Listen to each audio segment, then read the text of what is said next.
Welcome to my channel old school girl tales. इस channel पे हम बात करते हैं national international issues, history, science and technology, famous personalities and literature के बारे में। तो अगर आप भी अपनी नॉलेज को अपडेट करना चाहते हैं तो फटाफट से चैनल को सब्सक्राइब कर लीजिए। ये इस चैनल का 9th वीडियो है। Are you ready?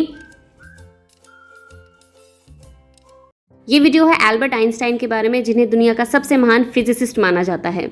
इन्होंने ही दुनिया को E=mc² की फेमस इक्वेशन दी। आइए इस महान व्यक्ति के जीवन के पहले स्टेज को जानते हैं, ईयर 1879 से 1905 तक। इनका जन्म 14 मार्च 1879 को जर्मन एम्पायर के तहत आने वाले किंगडम ऑफ रटनबर्ग के अल्म सिटी में हुआ। आइंस्टाइन के पिता का नाम हर्मन आइंस्टाइन और माँ का नाम पाउलिन आइंस्टाइन था और दोनों ही यहूदी यानी ज्यूज थे। इनकी छोटी बहन का नाम माजा आइंस्टाइन था। साल 1980 में आइंस्टाइन की फैमिली म्यूनिख शिफ्ट हो गई, जहां उनके फादर और उनके अंकल ने मिलकर इलेक्ट्रॉनिक्स इक्विपमेंट बनाने वाली एक कंपनी शुरू की। आइंस्टाइन ने म्यूनिख में ही रहकर अपनी प्राइमरी और सेकेंडरी स्कूल एजुकेशन प्राप्त की। ईयर 1894 में कुछ रीजंस की वजह से उनकी फैमिली को अपनी ये कंपनी बेचनी पड़ी, जिसकी वजह से उनकी फैमिली को म्यूनिख से इटली शिफ्ट होना पड़ा। लेकिन आइंस्टाइन अपनी पढ़ाई के लिए म्यूनिख में ही रहे। उनके पिता चाहते थे कि आइंस्टाइन बड़े होकर उनकी ही तरह इंजीनियर बने। आइंस्टाइन को अपने स्कूल में रट्टा मार के याद करने वाला सिस्टम यानी रोट लर्निंग बिल्कुल पसंद नहीं थी। उन्होंने स्कूल एडमिनिस्ट्रेशन को एक चिट्ठी भी लिखी, जिसमें उन्होंने रोट लर्निंग को बच्चों की क्रिएटिविटी के लिए एक हार्मफुल एक्टिविटी बताया। वे छोटी ही उम्र से फिजिक्स और मैथमेटिक्स में एक्सेल करने लगे थे और मैथ्स के तो वे मानो एक्सपर्ट ही बन गए थे। उन्होंने स्वयं को एल्जेब्रा, कैलकुलस, ज्योमेट्री पढ़ानी शुरू कर दी थी और अपने 13वें जन्मदिन से पहले उन्होंने पाइथागोरस थ्योरम के लिए एक ओरिजिनल प्रूफ भी डिस्कवर कर लिया था। एक बार उनके एक फैमिली ट्यूटर ने उन्हें एक ज्योमेट्री की टेक्स्ट बुक प्रैक्टिस करने के लिए दी, जिसे उन्होंने अपने आप ही खत्म कर लिया। आइंस्टाइन सिर्फ 14 साल के थे जब उन्होंने इंटीग्रल और डिफरेंशियल कैलकुलस को मास्टर कर लिया था। 13 साल की उम्र में उनका झुकाव म्यूजिक और फिलॉसफी की तरफ भी था और उनके फेमस फिलोसोफर इमैनुअल कैंट थे। ईयर 1895 में उन्होंने स्विट्जरलैंड के ज्यूरिख शहर में स्थित फेडरल पॉलिटेक्निक स्कूल में एक एंट्रेंस एग्जामिनेशन दिया, जिसमें फिजिक्स और मैथमेटिक्स में तो उन्हें डिस्टिंक्शन मिली, लेकिन ओवरऑल एग्जाम में वे फेल हो गए। तब उसी स्कूल के प्रिंसिपल ने उन्हें एक दूसरे स्कूल में जाकर अपनी सेकेंडरी एजुकेशन कंप्लीट करने की सलाह दी और ईयर 1896 में उन्होंने अपनी सेकेंडरी एजुकेशन खत्म की। इसी साल जनवरी 1896 में अपने पिता की सलाह पर उन्होंने जर्मन सिटीजनशिप छोड़ दी ताकि वे मैंडेटरी मिलिट्री सर्विस को अवॉइड कर सकें। 17 साल की उम्र में उन्होंने अपने आप को 4 साल के मैथमेटिक्स और फिजिक्स टीचिंग डिप्लोमा में एनरोल करवा लिया। इसी स्कूल से वे साल 1900 में ग्रेजुएट होकर निकले। अब वे एक सर्टिफाइड और कॉम्पिटेंट टीचर थे और साल 1901 में उन्हें स्विस सिटीजनशिप भी मिल गई। हालांकि इसके बाद उन्हें टीचिंग की तो कोई जॉब नहीं मिली, लेकिन स्विस पेटेंट ऑफिस में उन्हें असिस्टेंट एग्जामिनर की पोस्ट मिल गई। इसी दौरान उनकी मुलाकात एक बहुत ही इंटेलिजेंट लड़की मिलेवम मैरिक से हुई। उन्होंने एक दूसरे के साथ समय बिताना स्टार्ट कर दिया और फिजिक्स के कई सारे टॉपिक वे दोनों मिलकर एक दूसरे के साथ डिस्कस किया करते थे।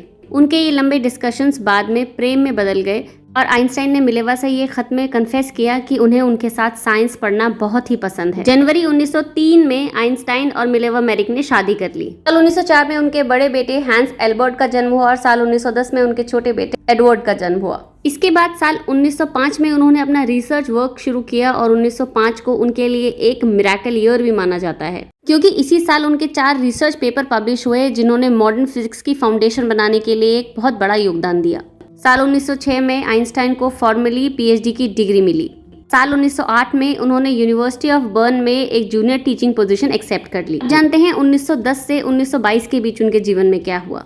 साल 1911 में उन्हें प्राग की एक यूनिवर्सिटी में फुल प्रोफेसरशिप मिल गई, जिसे एक्सेप्ट करने के लिए उन्हें ऑस्ट्रियन सिटीजनशिप भी एक्सेप्ट करनी पड़ी। साल 1912 में ऑलरेडी मैरिड आइंस्टाइन को एल्सा लोवेंथेन नाम की लड़की से प्यार हो गया। साल 1913 में आइंस्टाइन से मिलने 2 जर्मन विजिटर आए, जिन्होंने आइंस्टाइन से यूनिवर्सिटी ऑफ बर्लिन में एक पोजीशन एक्सेप्ट करने को कहा, जिसके तहत उन्हें प्रोफेशनल सैलरी तो मिलेगी, लेकिन उन पर कोई टीचिंग का बर्डन नहीं होगा। आइंस्टाइन को ये ऑफर बहुत पसंद आया, क्योंकि उनकी गर्लफ्रेंड एल्सा भी बर्लिन में ही रहती थी और अप्रैल 1914 में वे भी बर्लिन ही शिफ्ट हो गए।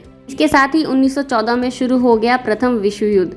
वर्ल्ड वॉर फर्स्ट शुरू होने के साथ साथ आइंस्टाइन का अपने मदर नेशन जर्मनी के साथ अलगाव होने की शुरुआत भी हो चुकी थी। जर्मनी ने अपने यहाँ के इंटेलेक्चुअल्स और थिंकर्स से मैनिफेस्टो ऑफ 93 साइन करवाया, जबकि आइंस्टाइन ने इसके उलट जाकर manifesto of the European sign किया। इसी साल 1914 में मिलेवा मैरिक को आइंस्टाइन की एल्सा के साथ रिलेशनशिप की भी खबर लग गई, जिसकी वजह से वे अपने बेटों को लेकर वापस ज्यूरिख चली गई और 14 फरवरी 1919 को आइंस्टाइन और मिलेवा मैरिक का डिवोर्स हो गया। लेकिन ये डिवोर्स भी एक शर्त पर हुआ। शर्त ये थी कि अगर आइंस्टाइन नोबेल प्राइज जीतते हैं तो वे प्राइज मनी मिलेवा मेरिक के नाम करेंगे। ठीक इसके 2 साल बाद उन्हें फिजिक्स के लिए नोबेल प्राइज से सम्मानित किया गया। साल 1919 में आइंस्टाइन ने एल्सा से शादी भी कर ली। साल 1919 में उन्होंने अपनी थ्योरी ऑफ ग्रेविटेशनल लेंसिंग को सक्सेसफुली टेस्ट किया, जिसे उस समय के leading British newspaper the times ने अपने कवर पेज पे छापा और इसे रेवोल्यूशन इन साइंस करार दिया। और ये खबर बाहर आते ही आइंस्टाइन मानो एक सेलिब्रिटी बन गए। और साल 1922 से शुरू हुआ आइंस्टाइन का दुनिया भर में ट्रैवल करने का सिलसिला। अपने ट्रैवल के दौरान वे जापान, सिंगापुर और श्रीलंका जैसी कई जगहों पर गए। अब जानते हैं 1923 से 1955 तक उनकी जिंदगी में क्या हुआ। साल 1922 से 1932 तक वे लीग ऑफ नेशंस का हिस्सा रहे। इस ऑर्गेनाइजेशन का एम था कि दुनिया भर के साइंटिस्ट, आर्टिस्ट, स्कॉलर्स और टीचर्स एक दूसरे से मिलें और दुनिया में पीस कायम करने के लिए काम करें। 1925 से 1932 के बीच वे यूएस के कई हिस्सों में टूर करते रहे। साल 1933 में जब वे यूएस विजिट कर रहे थे तब उन्हें पता चला कि अब वे अपने मदरलैंड जर्मनी कभी वापस नहीं जा सकते, क्योंकि अब जर्मनी पर हिटलर का कंट्रोल हो गया था। इसका कारण थी हिटलर की यहूदियों के प्रति नफरत। 28 मार्च 1933 को उन्होंने जर्मन कॉन्सुलेट में जाकर अपना पासपोर्ट सरेंडर कर दिया और अपनी जर्मन सिटीजनशिप त्याग दी।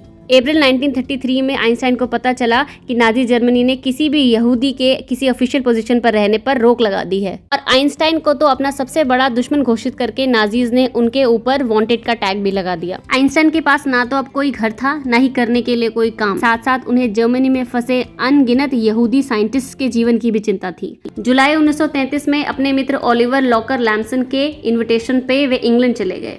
आइंस्टाइन की स्थिति जानते हुए लॉकर लैम्सन ने ही आइंस्टाइन के रहने का प्रबंध किया। क्योंकि लॉकर लैम्सन मेंबर ऑफ पार्लियामेंट थे, इसीलिए उन्होंने आइंस्टाइन की मुलाकात British prime minister Winston Churchill से करवाई। चर्चिल ने आइंस्टाइन को मदद की अश्योरेंस दी और तुरंत ही अपने एक फ्रेंड को जर्मनी भेजा ताकि जर्मनी से ज्यूइश साइंटिस्ट को लाकर ब्रिटिश यूनिवर्सिटीज में जॉब ऑफर की जा सके। ऐसी ही रिक्वेस्ट आइंस्टाइन ने टर्की के प्राइम मिनिस्टर से भी की, जिन्होंने आइंस्टाइन की पूरी मदद की। इसके बाद आइंस्टाइन यूएस में न्यू जर्सी के इंस्टीट्यूट ऑफ एडवांस स्टडी में बतौर रेजिडेंट स्कॉलर काम करने लगे। लेकिन आइंस्टाइन अभी भी अपने फ्यूचर को लेकर चिंतित थे और 1935 में उन्होंने डिसाइड किया कि वे यूएस में ही परमानेंटली रहेंगे और वहाँ की सिटीजनशिप के लिए अप्लाई करेंगे।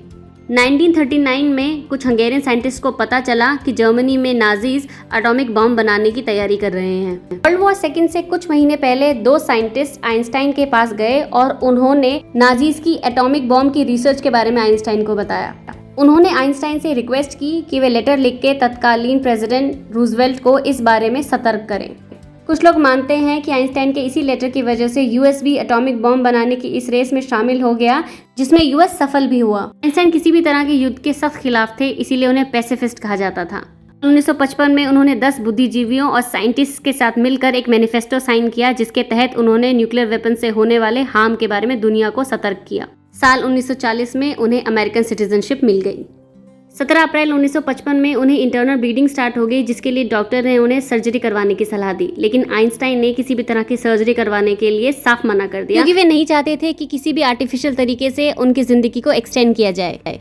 उनकी मृत्यु के बाद थॉमस स्टोल्स हार्वे नाम के एक पैथोलॉजिस्ट ने उनके ब्रेन को उनकी बॉडी से रिमूव कर दिया था, ताकि वे ये जान सकें कि 160 IQ वाले आइंस्टाइन के इतने इंटेलिजेंट होने का राज क्या है। Thank you for watching the video till the and. आपको ये वीडियो कैसी लगी हमें प्लीज़ कमेंट सेक्शन में बताएं। अगर अच्छी लगी है तो इसे अपने फ्रेंड्स एंड फैमिली के साथ शेयर करें, इसे लाइक करें और हमारे चैनल को सब्सक्राइब करें।